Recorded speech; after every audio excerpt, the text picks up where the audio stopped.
If your firm permits customizing your signature, click on the Signature dropdown. Your previously created signatures are listed. Click on one to insert it in the current message, or select Signatures to launch the dialog box. Select an existing signature to edit it, or click on New to create a custom signature. Type a name for the new signature and click on OK.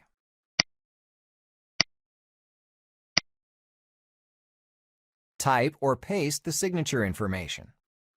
If you want this signature to automatically be inserted in all new email messages, click in the New Messages drop-down and select it. The same or a different signature can be set for all replies and forwards. Select a signature and it will be used whenever you reply to a message or forward it to someone else. If you want to edit or delete any signatures, select them from the list at the left and use the appropriate command. When finished, click on OK.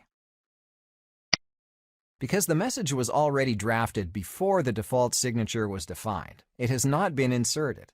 Select a signature from the list to place it at the bottom of the current message. Before sending the message, you can quickly change the signature to another saved version. You do not need to delete the existing signature to replace it. Select the different signature from your list.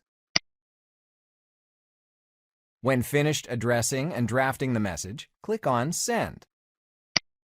For more videos like this, subscribe to the Savvy YouTube channel today. And if you need a complete library of training content written specifically for the legal industry, consider the Savvy Smart Content Library. Visit savvytraining.com for more information.